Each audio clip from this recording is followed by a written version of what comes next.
अस्सलाम वालेकुम, मैं हूँ शाहजेब खानजादा। इमरान खान ने एक जारहाना पॉलिसी इख्तियार की हुई है जिसका बज़ाहिर अब तक ना उन्हें और ना उनकी जमात को कोई नुकसान हुआ है। और वो पॉलिसी ये है कि पहले जारहाना बयानात दिए जाएँ, इदारों पर दबाव डाला जाए और जब इदारे जवाब तलब करें तो मज़ीद जारहाना हिकमत अमली अपनाई जाए, मुआफ़ी मांगने से इनकार किया जाए, अपने मौक़िफ़ का जवाब पेश किया जाए और फिर इदारों की तरफ से नरमी की तवक्को की जाए और फिर इदारों के कहने पर अपनी पोजीशन से पीछे हटा जाए और यूँ बयानिए पर कायम रहने का तासुर भी अपनी जगह रहे और मुआफ़ी भी मिल जाए। इमरान खान ने तौहीन अदालत के केस में मुआफ़ी नहीं मांगी, अदालती दायरा इख्तियार पर भी सवाल उठा दिया, 5 रुकनी बेंच पर भी सवाल उठा दिया और सिर्फ अपने अल्फाज वापस लेने की पेशकश की। बार बार तनकीद करने के बाद ये भी कह दिया कि उन्हें तो पता ही नहीं था कि खातून जज एक जुडिशल अफसर हैं।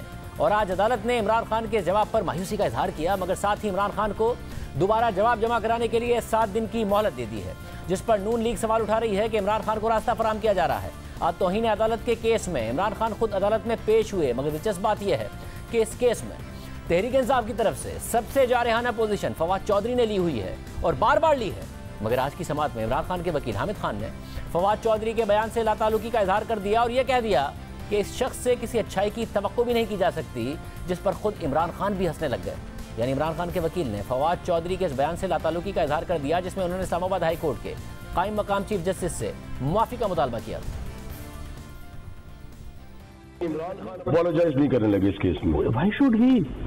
I believe that सबसे पहले अगर मैं फ्रेंकली चीफ जस्टिस इस्लामाबाद होता तो I would have tendered apology कि मैंने ओवरलुक कर दिया है ये टॉर्चर को, मुझे बिल्कुल ओवरलुक नहीं करना चाहिए था।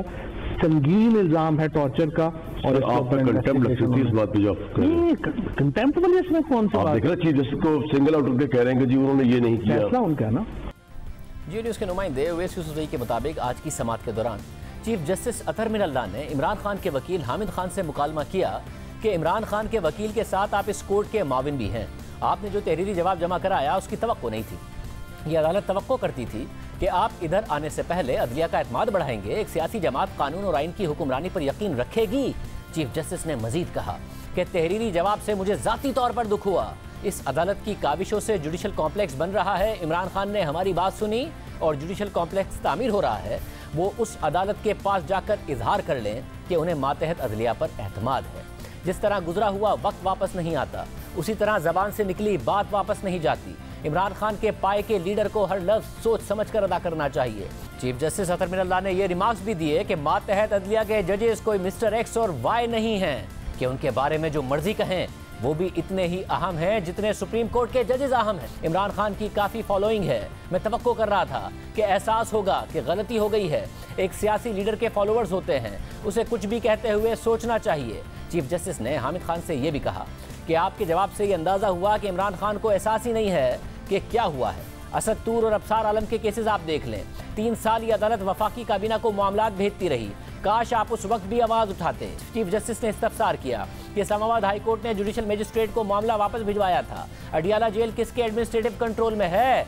क्या टॉर्चर की जरा सी भी शिकायत हो तो क्या जेल हुक्काम मुलजिम को मेडिकल कराए बगैर दाखिल करते हैं? ये पटिशन इस्लामाबाद हाई कोर्ट से कब निपटाई गई और तकरीर कब की गई? तो इमरान खान के वकील ने बताया कि पटिशन 22 अगस्त को निपटाई गई थी और तकरीर 20 अगस्त को की गई थी। तो चीफ जस्टिस अतर मिनल्ला ने रिमार्क्स दिए कि मामला इस्लामाबाद हाई कोर्ट में ज़ेर इल्तवा था तो तकरीर की गई। आपने तौहीन अदालत के मामले पर फिरदौस आशिक अवान वाली जजमेंट पढ़ी होगी। पीका ऑर्डिनेंस के तहत इदारों पर तनकीद करने वालों को 6 महीने तक जमानत भी नहीं मिलनी थी। इस अदालत ने पीका ऑर्डिनेंस को कलअदम करार दिया तो अदालत के खिलाफ मुहिम चलाई गई। अदालत ने तनकीद की कभी परवाह नहीं की। इमरान खान ने कहा कि अदालतें 12 बजे क्यों खुली? ये अदालत किसी भी कमज़ोर या आइनी मामले के लिए 24 घंटे खुली है। चीफ जस्टिस ने यह भी कहा कि तौहीन अदालत का मामला इंतहाई संगीन है। जब ज़ेर इल्तवा मामला हो और इंसाफ की फराहमी का मामला हो तो ये बहुत अहम है। इमरान खान ने अवामी जलसे में कहा कि अदालत रात 12 बजे क्यों खुली? अदालत को किसी को बताने की ज़रूरत नहीं है कि वो क्यों खुली। अदालत का खुलना एक वाज़ेह पैगाम था कि 12 अक्टूबर 1999 दोबारा नहीं होगा। हर जज आइन के हर लफ्ज़ से अच्छी तरह आगाह है। यहाँ चीफ जस्टिस अतर मिनल्ला ने तौहीन अदालत के माजी के केसेस का हवाला देते हुए कहा कि इस अदालत की मुश्किल ये है कि सुप्रीम कोर्ट ने पहले फैसले दिए हुए हैं। हामिद खान साहिब, दानियाल अजीज़, निहाल हाशमी और तलाल चौधरी केस के फैसले पढ़ें। ये अदालत सुप्रीम कोर्ट के फैसलों के खिलाफ नहीं जा सकती। आप मामले की संगीनी को समझें और सोच समझ कर जवाब दें। चीफ जस्टिस अतर मिनल्ला ने हामिद खान से कहा कि आपका जवाब इमरान खान के कद काट के लीडर के मुताबिक नहीं है। तो इमरान खान के वकील हामिद खान बोले कि क्या मैं कुछ कह सकता हूं? तो चीफ जस्टिस ने उनसे कहा कि जी ज़रूर, आप बताएं। फिर हामिद खान ने मौक़िफ़ इख्तियार किया कि मुझे एहसास है कि अदालत को इस जवाब पर रंज हो सकता है।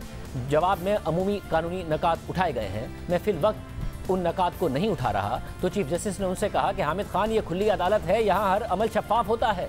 हम तौहीन अदालत की कार्रवाई को गलत तौर पर इस्तेमाल नहीं होने देंगे। इसमें आज़ादी इज़हार राय का भी मामला है। तो हामिद खान ने जवाब दिया कि मैं अदालत की तवज्जो जवाब के सफ़ा नंबर 10 पर दिलाना चाहूँगा। मैंने दरख्वास्त के काबिल समात ना होने का नुक्ता भी उठाया है। इमरान खान का ऐसा कोई इरादा नहीं था कि वो जुडिशल अफसर के बारे में ये कहें।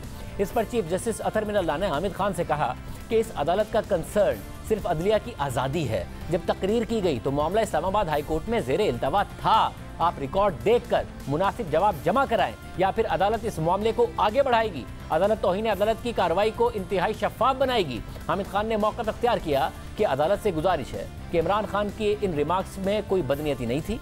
शहबाज गिल पर तशद्दुद देखकर मेरे मौक़िफ़ जज्बाती हो गए थे। तो चीफ जस्टिस ने सवाल उठाया कि क्या एक लीडर को अदालती ऑर्डर के बजाय किसी और चीज़ को देखना चाहिए था? तशद्दुद के हवाले से मामला अदालत में ज़ेरे समात था। ये मामला मातहत अदलिया की आज़ादी और इस पर अवाम के एतमाद का है। आपको जो भी लिख कर देना है सोच समझ कर लिख कर दें। आप इस मामले की संगीनी का भी अंदाज़ा लगाएं। इस मौके पर जस्टिस गुल हसन औरंगजेब ने रिमार्क्स दिए कि तौहीन अदालत की कार्रवाई आज ख़त्म हो सकती थी, मगर इस जवाब के बाद हमें आगे बढ़ाना पड़ेगी। चीफ जस्टिस ने आपको जवाब दाखिल करने का एक और मौका फराहम किया है। आप इस पर सोचें, कानून क्या है और अदालत का इख्तियार क्या है, ये हमें पता है। दौरान समात फवाद चौधरी के हालिया बयान का दिलचस्प तस्करा भी हुआ। एडवोकेट जनरल इस्लामाबाद जहांगीर जदून ने मौक़िफ़ इख्तियार किया कि फवाद चौधरी ने कहा है कि चीफ जस्टिस को माफ़ी मांगनी चाहिए। तो इमरान खान के वकील हामिद खान ने जवाब दिया कि हमारा इस बयान से कोई ताल्लुक नहीं है, इस शख्स से किसी अच्छाई की तवक्को भी नहीं की जा सकती। हामिद खान का जवाब सुनकर खुद इमरान खान की भी हंसी छूट गई। चीफ जस्टिस ने रिमार्क दिए कि हमें इस बात से कोई फ़र्क नहीं पड़ता कि वो क्या कह रहे हैं, उन्हें खुद पता होना चाहिए कि जो कह रहे हैं वो सही है या गलत। आप हमें इल्ज़ाम देते हैं कि पाकिस्तान के अदलिया 130वें नंबर पर है। हमने एक केस में फवाद चौधरी को बताया था कि वो नंबर अदलिया का नहीं बल्कि एग्जीक्यूटिव का था। पुलिस ऑर्डर को नाफिज करने का हुक्म दिया और वफाकी हुकूमत ने इसमें मुजाहिमत की। समात के आखिर में चीफ जस्टिस ने इमरान खान के वकील को हिदायत की कि 7 दिन में सोच समझ कर जवाब दाखिल करें। यूँ इमरान खान के खिलाफ तौहीन अदालत केस की अगली समात 8 सितंबर तक मुलतवी कर दी गई। आज समात के दौरान चीफ जस्टिस ने वफाक के नुमाइंदे को मुखातिब करके कहा कि आपको मालूम है कि मतीउल्लाह जान यहाँ खड़े हैं और उनके साथ क्या हुआ था। आप भी बगावत और गद्दारी के केसेस पर नज़रसानी करें। इस्लामाबाद हाई कोर्ट ने आज की समात का तहरीरी हुक्मनामा भी जारी किया है, जिसमें लिखा है कि शो कॉज नोटिस पर इमरान खान अपने वकील के साथ पेश हुए। अदालत की तवज्जो शो कॉज नोटिस पर इमरान खान के अबूरी जवाब की तरफ दिलाई गई, जिसमें नोटिस खारिज करने और ज़िमनी जवाब दाखिल करने की सदा की गई थी। मगर हम इस गैर तसल्ली बख्श जवाब और तौहीन अदालत के दीगर केसेस को सामने रखते हुए मौजूदा नोटिस को खारिज करने के लिए कायल नहीं हो पाए। अदालत ने यहाँ पर फिरदौस आशिकबान, तलाल चौधरी और दानियाल अजीज़ के केसेस का हवाला दिया है। तहरीरी हुक्मनामे में मजीद लिखा है कि इमरान खान के वकील ने अपने अबूरी जवाब में शो कॉज नोटिस पर ज़िमनी जवाब दाखिल करने के लिए मजीद वक्त मांगा है और 1 हफ्ता देने की इस्तदा की है। लिहाजा ज़िमनी जवाब दाखिल करने के लिए इमरान खान के वकील को 7 दिन दिए जाते हैं। अदालत ने पाकिस्तान बार काउंसिल, मुनीर मलिक और मखदूम अली खान को अदालती मावन मुकर्रर कर दिया है। उन्हें रिकॉर्ड की कॉपी देने की हिदायत की है। साथ ही इमरान खान के वकील से कहा गया है कि वो अपना ज़िमनी जवाब अटॉर्नी जनरल और अदालती मावनीन को एडवांस में फराहम कर देंगे। इमरान खान के सियासी मुस्तकबिल के इस अहम तरीन केस की अगली समात अब 8 सितंबर को रखी गई है और उससे पहले उन्होंने ज़िमनी जवाब दाखिल कराना है। अब देखते हैं कि इमरान खान माफ़ी मांगते हैं या फिर अल्फाज वापस लेने की पेशकश तक ही महदूद रहते हैं। साथ ही आज अदालत ने इमरान खान के वकील को सुप्रीम कोर्ट के 3 अहम फैसले पढ़ने की हिदायत की, जिसमें निहाल हाशमी के तौहीन अदालत केस का फैसला, तलाल चौधरी के तौहीन अदालत केस का फैसला और दानियाल अजीज़ के तौहीन अदालत केस का फैसला शामिल है। ये फैसले क्यों दिए गए, किन बयानात पर दिए गए और तीनों फैसलों में सज़ा और नाअहली की क्या वजूहात दी गई, इसका जायज़ा लेना ज़रूरी है। मई 2017 में जब शरीफ ख़ानदान को मुख्तलिफ केसेस का सामना था तो उस वक्त नून लीग के रहनुमा निहाल हाशमी ने एक जारहाना तकरीर की और कहा कि हिसाब करने वालों, हम तुम्हारा यौम हिसाब बना देंगे। जिसके बाद सुप्रीम कोर्ट ने इस बयान का खुद नोटिस लिया और निहाल हाशमी को तौहीन अदालत का नोटिस जारी कर दिया और फिर फरवरी 2018 को सुप्रीम कोर्ट ने निहाल हाशमी को तौहीन अदालत का मुर्तकिब करार देकर उन्हें नाअहल करार दे दिया। निहाल हाशमी को 1 माह कैद और 50,000 जुर्माने की सज़ा सुनाई गई। जस्टिस आसिफ सईद खोसा ने निहाल हाशमी के तौहीन अदालत का फैसला जारी करते हुए लिखा था कि निहाल हाशमी ने तौहीन अदालत की है और अगर उन्होंने जजिस के बजाय JIT के अराकीन को भी धमकी दी तो भी तौहीन अदालत है, क्योंकि JIT आला अदलिया के हुक्म पर काम कर रही थी और उन्हें धमकाना अदालती काम में मुदाखलत और रुकावट समझी जाएगी। तौहीन अदालत करने वाले की मुआफ़ी खुदकार नहीं कि मुआफ़ी मांग ली और अदालत कबूल कर लेगी।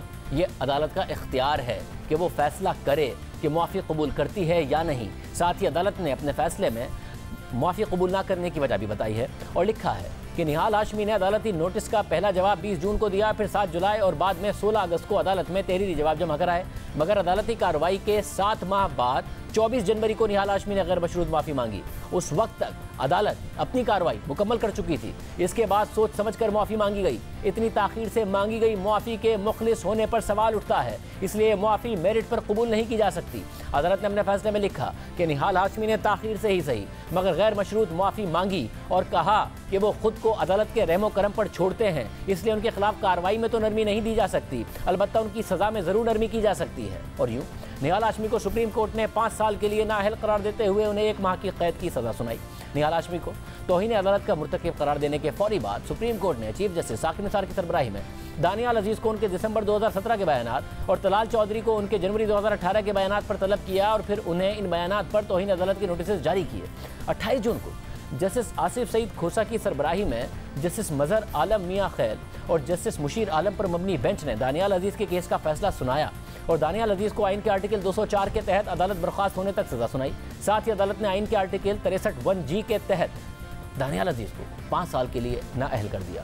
दानियाल अजीज़ के केस में सुप्रीम कोर्ट ने अपने फैसले में लिखा कि दानियाल अजीज़ ने 15 दिसंबर 2017 को बयान दिया कि जहांगीर तरीन को कुर्बान करके इंसाफ का दिखावा पेश किया, जिसका मकसद पाकिस्तान तहरीक इंसाफ और पीटीआई को बचाना था और ये ऐन स्क्रिप्ट के मुताबिक है।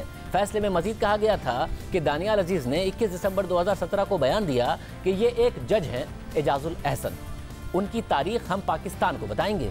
ये जो साहिब हैं ये बताएंगे ये कैपिटल FZE की बात इनके कानों तक कहाँ से पहुँची, वो कैसे पहुँची कि उन्होंने JIT को कहा आप जाकर FZE खोल दें। अदालत ने अपने फैसले में लिखा कि ये 2 बयानात साबित होते हैं कि दानियाल अजीज़ ने ही दिए। इन बयानात से दानियाल अजीज़ ने अदलिया को मुतनाज़ बनाया और जजिस के खिलाफ तज़हीक आमेज़ रिमार्क्स दिए, इसलिए उन्हें तौहीन अदालत की सज़ा दी जाती है। इसी तरह अगस्त 2018 को तलाल चौधरी के केस में जस्टिस गुलजार अहमद की सरबराही में 3 रुकनी बेंच ने फैसला सुनाया और यह फैसला तलाल चौधरी के जनवरी 2018 के बयानात पर महफूज किया गया था, जिसमें तलाल चौधरी ने मियाँ नवाज शरीफ को मुखातिब करते हुए कहा था कि एक दौर था जब काबे में बुत भरे हुए थे और आज अदलिया भी PCO के बुतों से भरी हुई है। मियाँ साहिब इसे निकालो। और इस बयान पर अगस्त 2018 को सुप्रीम कोर्ट ने अपना फैसला जारी करते हुए लिखा कि तलाल चौधरी ने ना सिर्फ आला अदलिया को गाली दी बल्कि अदालत को स्कैंडलाइज करने की कोशिश भी की।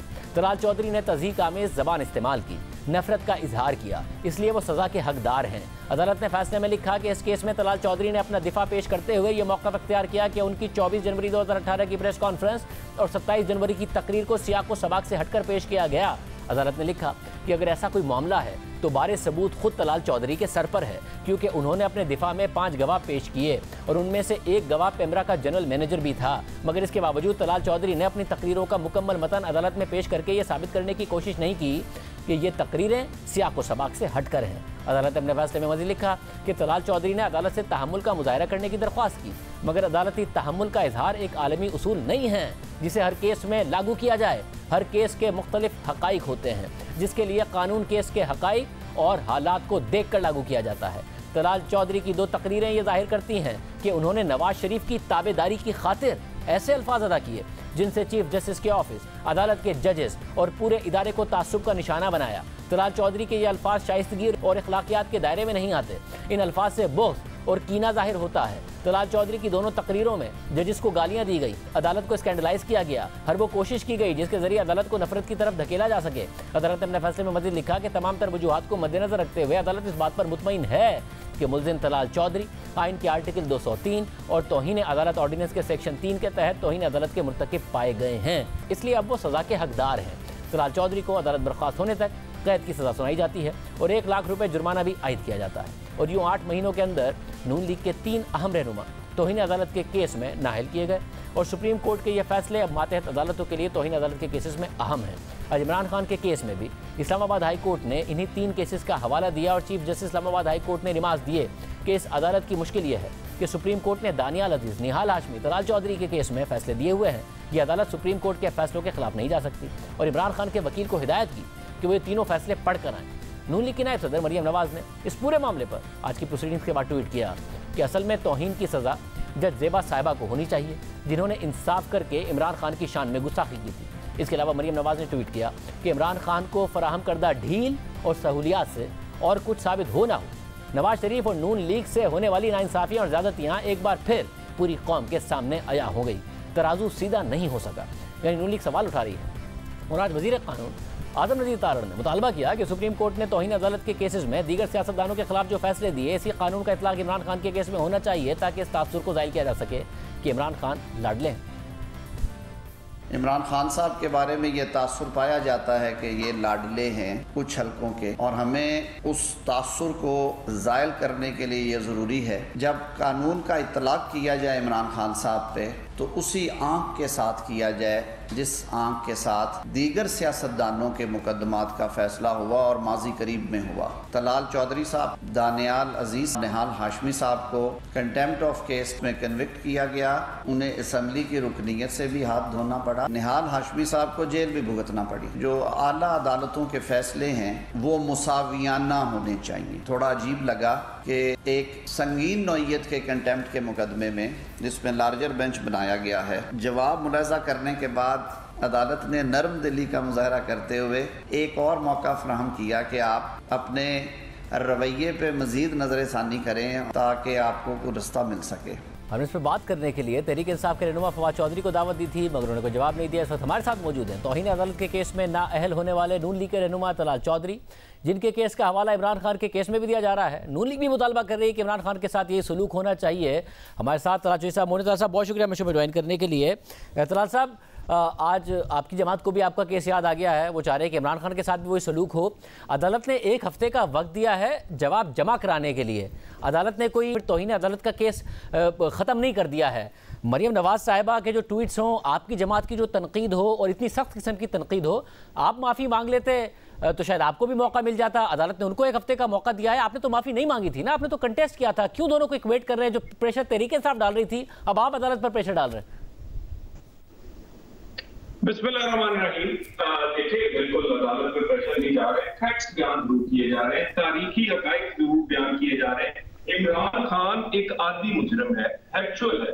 ऑलरेडी एक तौहीन अदालत में उसको वार्निंग हो चुकी है, वहां पर वो अपॉलॉजी दे चुके हैं। उसके बाद दूसरी बात यह है कि तौहीन अदालत का चीफ इलेक्शन कमीशन का भी पेंडिंग है। फिर वो अफवाज के बारे में क्या अल्फाज इस्तेमाल करते हैं और उनको कौन कौन से नोटिस जो है लीगल नोटिस से लेके नहीं आए। सो मेरा ख्याल है कि ये तो वो आदी मुजरम है। और दूसरा, उनको जवाब देने का जिस तरह दोबारा चांस दिया गया है, अगर इसी तरह मुझे भी चांस दिया जाता, जो मुझे और दानियाल अजीज को एक जवाब के बाद दूसरी दफा हमें चांस नहीं मिल सका, तो शायद हम भी अपना मौकफ जो अगर अदालत एक दफा सेटिस्फाई ना होती तो दूसरी दफा ये कहते। और माफी बिल्कुल मांगी है, माफी अपील में, माफी ट्रायल के अंदर, और इसके बाद रिव्यू में मेरे वकील साहब तो कभी कभी ये भी कहते हैं कि मैंने सैकड़ों दफा माफी मांगी है। तो सो मेरा ख्याल है कि ये जो केस है ये इसलिए इसका जरूर कंपैरिजन बनता है। खान साहब को बहुत सारी लीवरेज हासिल है और ये आप देख लीजिए कि अब ये कंपैरिजन किया जा रहा है कि जब हमारा तौहीन अदालत का केस था तो एक ऐसा माहौल था कि कोई तौहीन अदालत में, कोई किसी और, इसी तरह रात 12 बजे मंशियात के केस में हनीफ अब्बासी, फिर इसी तरह ही हमारे लीडर मियां नवाज शरीफ, मरियम साहबा को वो सारे मामला हुए, उस मामले में हुए। मगर देखें, अगर 1 हफ्ते बाद इमरान खान साहब माफी नहीं मांगते हैं तो अदालत कह रही है ना वो आगे बढ़ेगी, तो उसके बाद वो आगे बढ़ेगी, फिर इमरान खान साहब आपकी तरह कंटेस्ट कर सकते हैं। अगर पहला जवाब से अदालत मुतमईन नहीं है और अदालत ने उन्हें अपनी राय से रुजू करने का मौका दिया है, तो क्या अदालत बिल्कुल कोई मौका ना दे, बिल्कुल कोई नरमी ना दिखाए? क्या आज ही कह देती है अदालत कि आप तौहीन अदालत के मुर्तकिब हुए हैं, इसलिए rising of the court Talal Chaudhry की तरह आपका भी मामला होता है और आप भी नायल हो गए? आप लोग ये चाहते हैं? देखिए, मैं आपसे देखिए ना, सबसे पहली बात ये है कि ये आदी मुजरम है इमरान खान। ये इनको ऑलरेडी तौहीन अदालत में एक दफा वार्निंग हो चुकी है 2013 में। मुझे तो वार्निंग कभी नहीं हुई थी, हमने तो बहुत रिक्वेस्ट की कि हमें भी वार्न कर दिया जाए और माफ कर दिया जाए। इसी तरह जब हमने जवाब जमा करवाया था तो हम पर फर्द जुर्म आयद कर दी गई थी। हमें दोबारा अपने जवाब को अमेंड करना या दोबारा सोच के दाखिल करने की मोहलत नहीं मिली थी। और उसके बाद इसी तरह जब अपील में और रिव्यू में माफी मांगी गई जो कि बेशुमार बहुत सारी स्टेजेस पे किसी पे भी माफी दी जा सकती है, हमें माफी नहीं मिलेगी। और उसके बाद खान साहब जो आर्गुमेंट दे रहे हैं, खान साहब तो ये नहीं कह रहे कि उन्होंने तौहीन अदालत नहीं की, वो उनके लोग कह रहे हैं वो फेमस बहुत है। सो उनके गुनाहों की जस्टिफिकेशन ये है कि वो बहुत पॉपुलर है। वो तो ये कह ही नहीं रहे, आप फवाद चौधरी को सुन ले, और उनका आर्गुमेंट जो है वो आज भी अदालत के दायरे कार को चैलेंज कर रहे हैं, और अदालत फिर भी उनको एक और मौका दे रही है। सो मेरा ख्याल है एक ये वाला जो सुतेले और लाडले वाला ये सलूक है, दोहरा मियार खत्म होना चाहिए। यानी एक बंदा अनटचेबल लगता है और दूसरा हम जैसे जो है अनएक्सेप्टेबल लगते हैं। सो ये क्या अनटचेबल है, इसको तौहीन अदालत पहले भी वार्निंग हो चुकी, दोबारा फिर इनको मौका दिया जा रहा है कि अपने आप की तस्दीक कर ले। उसके बाद और सीधा नाम लेकर इन्होंने बात की है, मेरी तकरीर भी चला ले, दानियल अजीज ने हाल की किसी का नाम नहीं लिया, और इस तरह की बिल्कुल तौहीन या ऑब्स्ट्रक्शन ऑफ जस्टिस जो थी वो हमारी तरफ से नहीं थी। और उसके बाद ये तमाम चीजें जो है, मेरा ख्याल है कि इससे ये तासर उभर रहा है कि एक लाडला सुपर लाडला है और दूसरे सुतेले हैं।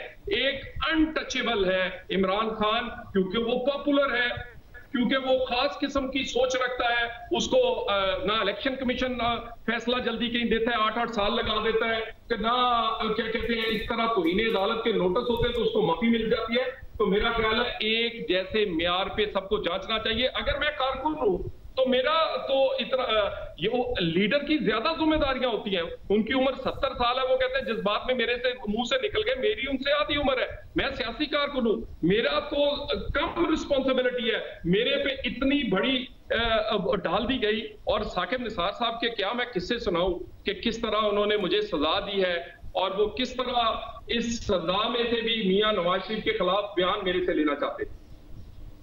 आपसे बयान लेना, एक तो आपको तो साकिब निसार साहब ने तो नहीं ना सजा दी, उन्होंने तो जब आपने इंट्रा कोर्ट अपील की उसमें मामला सुना। देखिए साकिब निसार साहब ने 100 फोटो लिया, उन्होंने अपनी मर्जी का बेंच बुलाया, उसके बाद उन्होंने मेरी अपील खुद अपने पास लगाई, उस अपील के बेंच को उन्होंने हेड किया। मेरी अपील पर कई इतराज़ात रजिस्ट्रार ने लगाए थे, उन इतराज़ात को उन्होंने अपने दफ्तर में दूर करके इनडायरेक्टली कई दफा मुझे ये तारीखी हकायक है, ये मुझे अफसोस बयान करते हुए अफसोस हो रहा है। हकायक आने चाहिए। कई दफा उन्होंने मुझसे कहा इनडायरेक्टली कि आप मियां नवाज शरीफ और मरियम नवाज के खिलाफ बयान दें, जो कि स्टेज पर उस वक्त बैठे थे जब मैंने तकरीर की। और उसके बाद जब मुझे अगले दिन अपील उन्होंने सुननी थी, उससे एक रात पहले पाकिस्तान के एक बहुत बड़ा नाम उनको उन्होंने मैसेज दिया कि तलाल को बता देना कि सुबह माफी तो दूर की बात, उसकी सजा को मैं बढ़ाऊंगा और उसको मजीद सजा दूंगा। सो अगले दिन फिर जो कोर्ट में हुआ, जो कोर्ट के आपके जितने भी रिपोर्टर्स हैं पूछ लें, आते ही चीफ जस्टिस साहब जिस तरह मेरे पर गुस्सा हुए, नाराज हुए, और डिप्टी अटॉर्नी जनरल को उन्होंने बुला के कहा कि आपने इसकी सजा बढ़ाने की, मैं बढ़ाना चाहता हूं, तो उन्होंने कहा जी अपील इसने की है सजा माफ करवाने की, हमने तो की नहीं इसकी सजा बढ़ाने की। तो उन्होंने कहा अगर नहीं की तो मेरा दिल करता है कि मैं उठ के दोबारा अंदर जाऊं और एक और 100 मोटो लूं और इसको जेल भी भेजूं। सो हम तो उस वक्त भी अपनी सफाइयां देते रहे, और मैं आज फिर कहता हूं अल्लाह के सामने भी एक अदालत लगेगी, खुदा की कसम मेरी नीयत तौहीन अदालत की नहीं थी। मगर तलाल साहब ये आपने ज़ाहिर बराह रास्त मुल्क के साबिक चीफ जस्टिस के हवाले से आप बात करें और आप कह रहे हैं कि बाकायदा तौर पर रिपोर्टर्स के सामने हुआ कि उन्होंने कहा मैं इसकी सजा बढ़ा दूं, मगर उससे पहले आपको ये पैगाम भिजवाया गया मुल्क के एक नामवर किसी शख्सियत की तरफ से, साकिब निसार साहब की तरफ से, कि आप मरियम नवाज के ऊपर और नवाज शरीफ पर इल्ज़ाम लगा दें और उसके बदले में क्या होगा। मैं एक तो अपनी टीम से रिक्वेस्ट करता हूं कि साकिब निसार साहब को ज़रूर कांटेक्ट करें कि अगर वो हमें शो में ज्वाइन कर सकें, लाइव ज्वाइन कर सकें और हम उनका मौक़िफ़ ले लें। मगर आप क्या इल्ज़ाम लगा रहे हैं, जी बताइएगा थोड़ा सा। देखिए मैं इल्ज़ाम नहीं लगा रहा, मैं अफसोस के साथ ये हकायक बयान कर रहा हूं। उन्होंने बिल्कुल एक रात पहले ये कह दिया क्योंकि वो बयान देने को तैयार नहीं है, सो उसकी माफी तो दूर की बात, उसकी सजा बढ़ाई जाएगी सुबह। अगले दिन उन्होंने जो कोर्ट में कहा वो रिकॉर्ड का हिस्सा है, और उसके बाद मैं खुद आगे बढ़ा, मैंने जाकर रिक्वेस्ट की बेंच से, चीफ जस्टिस उस वक्त के ये साकिब निसार से इस तरह इस्तदा की बड़े मुअद्दबाना कि आप किसी को नोटिस ना करें। उन्होंने कहा मेरा दिल करता है मैं नवाज शरीफ और मरियम नवाज को भी नोटिस करूं। मैंने कहा आप किसी को नोटिस ना करें। वहां लाखों लोग सुन रहे थे, वो भी स्टेज पे बैठे थे, मैं अपने अल्फाज को तस्लीम कर रहा हूं। मेहरबानी फरमाए, मैं आपके सामने खड़ा हूं, मैं एक यंगस्टर हूं, मैं एक लॉ ग्रेजुएट हूं, मैं मिडिल क्लास से ताल्लुक लगता हूं, मैं इलेक्ट होके यहां तक पहुंचा हूं, और अगर मेरे से कोई गलती हुई है तो मेरे उन्हें दरगुजर करना चाहिए। तो ये हकाइक जो है ये बड़े तल्ख हैं, और जितनी ये जो माहौल है ये साकिब निसार साहब ने जो बनाया था उसमें कोई शक नहीं है। अदलिया को अगर रिव्यू करना है तो वो तमाम सजाओं को करना पड़ेगा जो साकिब निसार के होते हुए दी गई, वो सारा का सारा तारीख और अदलिया नहीं, मगर तलाल साहब ये एक तो मगर साहब इल्जाम बहुत बड़ा है, मगर आप वहां से आपने अभी बताया कि उन्होंने एक दिन पहले आपको कहा कि मैं इसकी सजा बढ़ा दूंगा, मगर उससे पहले किससे कहलवाया आपको कि और एग्जैक्टली क्या था कि मरियम नवाज और नवाज शरीफ के खिलाफ आप बयान दे दें तो आपको माफी मिल जाएगी, या क्या था ये? देखिए, मैं भी क्योंकि एक लॉ ग्रेजुएट हूँ, एक वकील हूँ, तो बहुत सारी ऐसी इनडायरेक्टली उन्होंने ये मैसेजिंग दी कि ये काम किया जाए, और मैं तो कहूंगा कि अगर इसकी कोई कमीशन या कोई ऐसा इंडिपेंडेंट बनता है तो ये साकिब निसार साहब के ये काम सामने आने चाहिए, ये तारीख का हिस्सा है। मगर ये किसी शख्सियत के सीखना चाहिए। जिस शख्सियत के जरिए भिजवाया, क्या वो उस कमीशन में जाके बताएंगे जो आप बात कर रहे हैं? क्योंकि बहुत बड़ा इल्जाम है कि हाँ जी ये दुरुस्त कह रहे हैं तलाल चौधरी। देखिए यकीनन जब इस तरह का कोई कमीशन बनेगा तो लोग सच बोलने वाले हैं, और क्या साकिब निसार साहब ने जो कुछ किया, क्या उस पे कोई अभी भी किसी को शक है? वो अपने आप को बाबे रहमते कहते थे, वो बाबे जहमते शामत प्रूव हुए हैं पाकिस्तान के लिए। जब से उन्होंने ये कुछ किया है, ना पाकिस्तान में गरीब की रोटी चल रही है, ना डॉलर रुक रहा है, ना इकोनॉमी चल रही है, ना पाकिस्तान चल रहा है। वैसे मगर जब कमीशन बनेगा तो वहां पे आपको उन शख्सियत का नाम भी बताना पड़ेगा और उन शख्सियत को भी बताना पड़ेगा, तो इसलिए अभी आप नाम बता सकते हैं कौन सी शख्सियत थी जिनके जरिए पैगाम भिजवाया आपको? बिल्कुल सब कुछ बताया जाएगा। मैं अगर ये कह रहा हूं तो हर चीज के मोबाइल रिकॉर्ड, हर चीज की बाकी रिकॉर्ड है वो भी मौजूद होते हैं। सो मेरा ख्याल है इसी तरह की बाकी और बहुत सारी एविडेंस होती है। सो और लोग सच बोलने वाले मौजूद हैं। तो मैं आज मेरी सजा को 4.25 साल हो गए हैं। मुझे कोई जरूरत नहीं है कि मैं कोई ऐसा झूठ बोलूं। मैं अवाम को भी जवाब दे हूं, मैं पाकिस्तान के लोगों और आप लोगों को भी जवाब दूं, और अल्लाह ताला को भी मैं जवाब दूं। मैं दोबारा मैं कहता हूं, खुदा की कसम मैंने तौहीन अदालत नहीं की। मगर साहब 4.5 साल मैं पाकिस्तानी हूं, मैं सियासी कारकुन हूं। मगर साहब 4.5 साल आपने भुगत लिया है, और आपकी जमात को भी 4.5 साल बाद ही ख्याल आया है ना फिर 5 साल के लिए डिस्क्वालीफाई हो जाए, 6 महीने ही बचे हैं, तो इसलिए सबूत हैं आपके पास सारे जो इल्जाम लगा रहे हैं। देखिए मुझे कोई जरूरत नहीं इल्जाम लगाने की, और इस इल्जाम से मुझे कोई भी फायदा नहीं होगा। मैं तो एक हकाइक बयान कर रहा हूँ, और मेरी पार्टी से कई जगह उन्होंने मुझे मिसट्रीट किया है, मेरी पार्टी ने, वो मुझे गिला शिकवा जरूर है। मैंने जो कुछ किया मियां नवाज शरीफ के नजरिए के लिए, उसकी लीडरशिप के लिए किया, मेरा मान है वो, मुझे अपने से ज्यादा उन पे कॉन्फिडेंस है। और मैं मरियम नवाज और हमजा शहबाज की उम्र का हूं, मैं उनके बच्चों की उम्र का हूं, मैं उनका सियासी कारकुन हूं।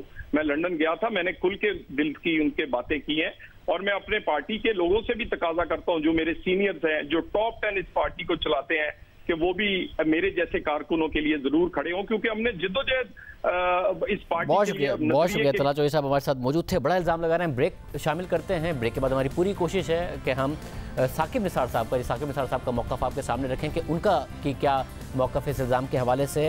हमारी पूरी कोशिश होगी ब्रेक के बाद आपके सामने।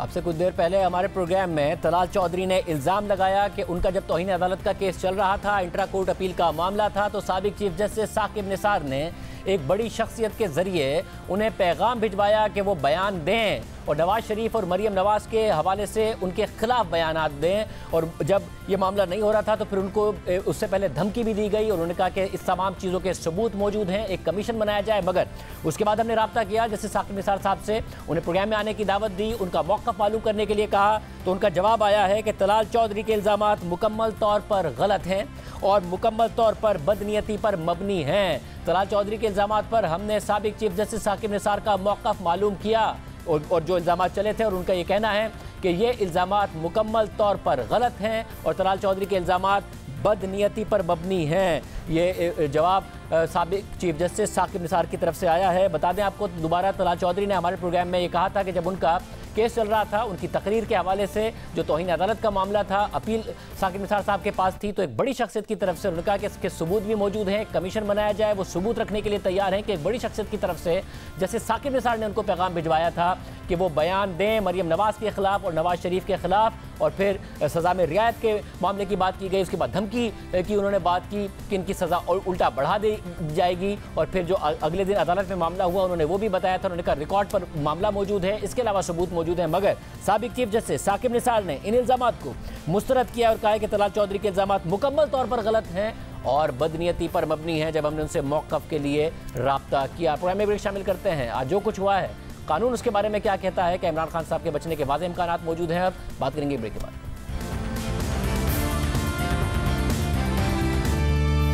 सियासी जमातें अपनी अपनी तनकीद कर रही हैं, कानूनी राय क्या है, आज जो हुआ वो दुरुस्त हुआ नहीं हुआ, क्या इमरान खान साहब के ऊपर से खतरा टल गया। हमारे साथ रशीद रिजवी साहब मौजूद हैं, सीनियर कानूनदान हैं, साथ में सलमान अकरम राजा साहब मौजूद हैं। आप दोनों का बहुत शुक्रिया।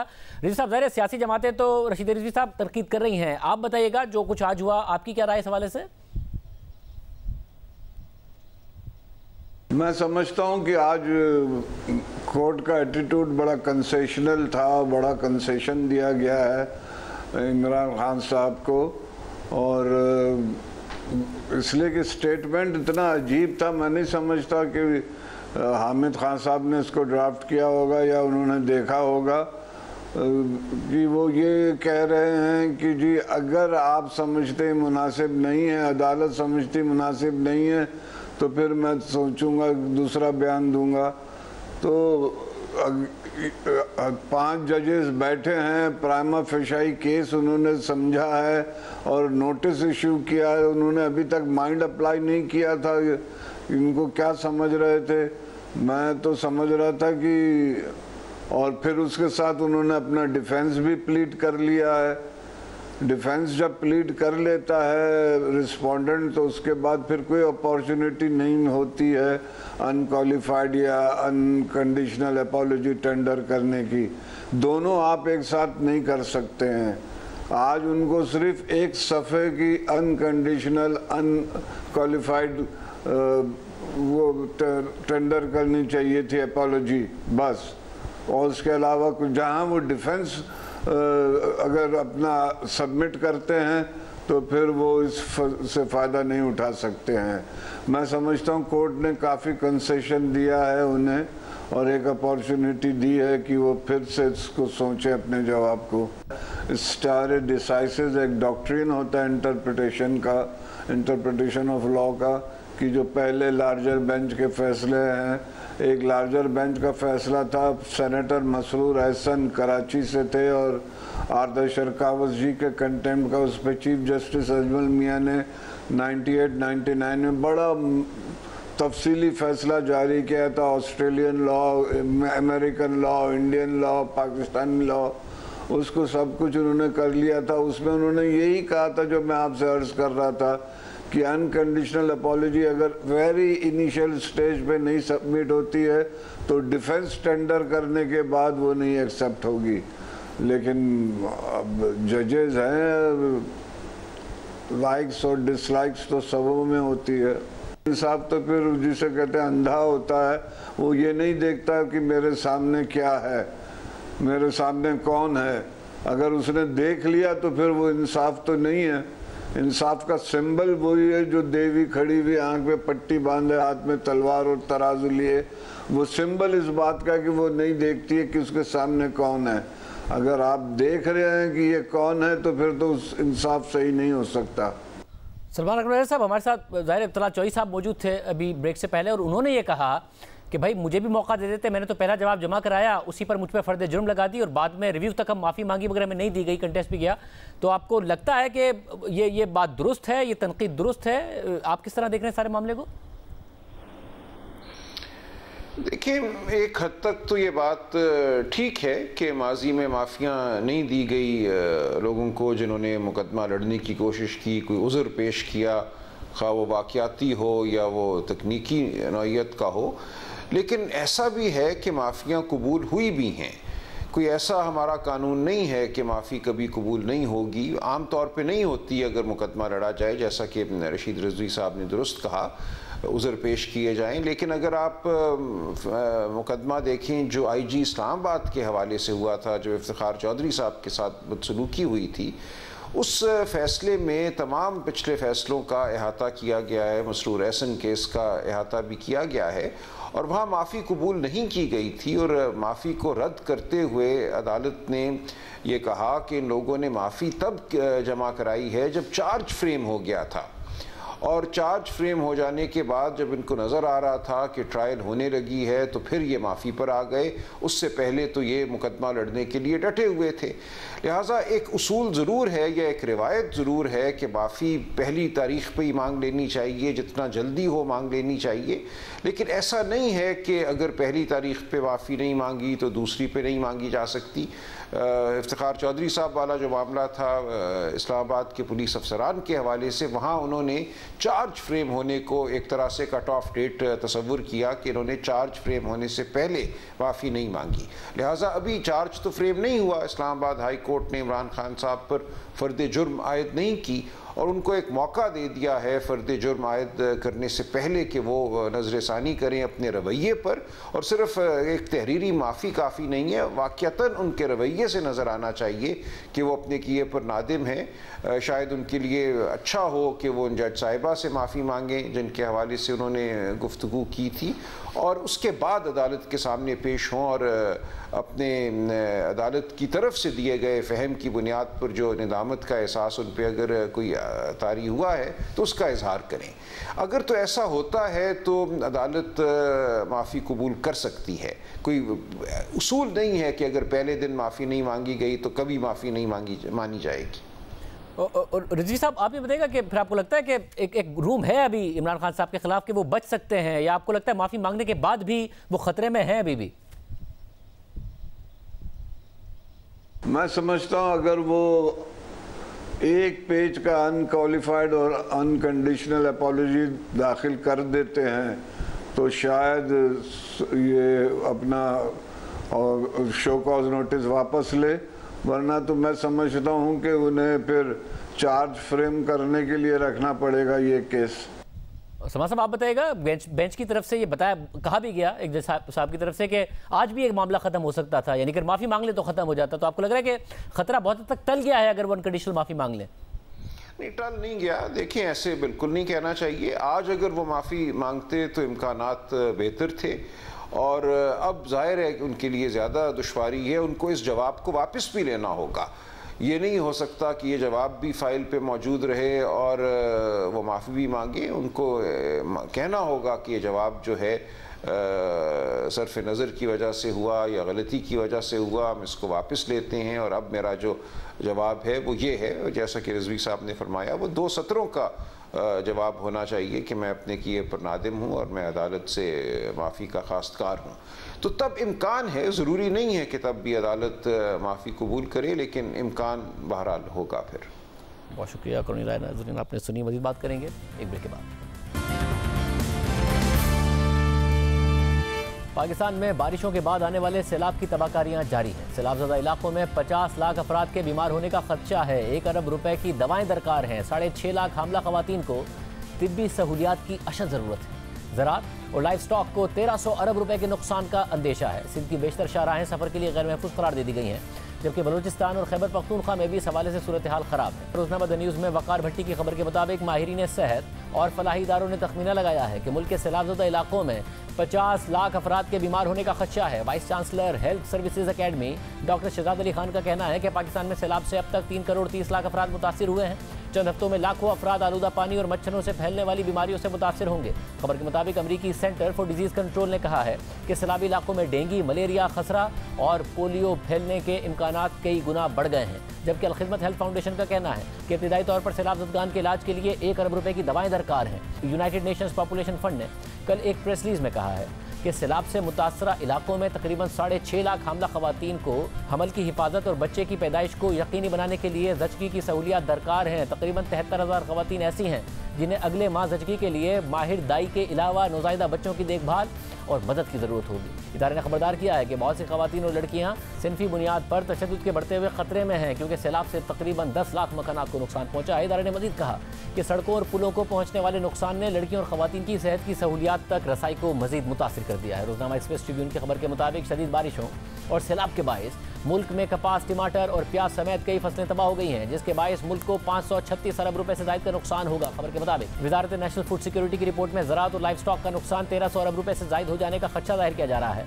दस्तावेज़ में इंकिशाफ हुआ है कि ज़राअत के शोबे में सबसे ज़्यादा सिंध को 300 अरब रुपए से ज़ायद का नुकसान हो चुका है। बलूचिस्तान के ज़राई शोबे को 200 अरब रुपए, जबकि खैबर पख्तूनख्वा के ज़राई शोबे को 36 अरब रुपए से ज़ायद का नुकसान हो चुका है। दस्तावेज़ में कहा गया है कि सिंध में 28,45,000 एकड़ से ज़ायद रकबे पर खड़ी फसलें तबाह हुई हैं, जिनमें कपास और खजूर की फसल मुकम्मल तौर पर तबाह हो गई है, जबकि गन्ने, मिर्च, प्याज, टमाटर और चावल की फसल को जुज़वी नुकसान हुआ है। वफाकी काबीना ने ईरान और अफगानिस्तान से प्याज और टमाटर की दरामद की मंजूरी दी है। वज़ीर तिजारत नवीद कमर ने बताया है कि भारत से टमाटर और प्याज की दरामद का फैसला नहीं हुआ। इस हवाले से फैसला तमाम स्टेक होल्डर से मुशावरत के बाद किया जाएगा। ये भी देखा जाएगा कि खारजा पॉलिसी पर क्या असरात पड़ेंगे। वज़ीर ख़जाना मिफ्ता इस्माइल का एक बयान में कहना है कि सप्लाई और किल्लत की सूरत हाल देख कर हुकूमत इत्तेहादियों और स्टेक होल्डर से मुशावरत करके भारत से फूड आइटम्स मंगवाने का फैसला करेगी। सैलाब से मुतासर अफराद को इमदाद की सख्त ज़रूरत है। हम सबको बहैसियत कौम सैलाब ज़दगान की मदद की ज़रूरत है। इजाज़त, अल्लाह।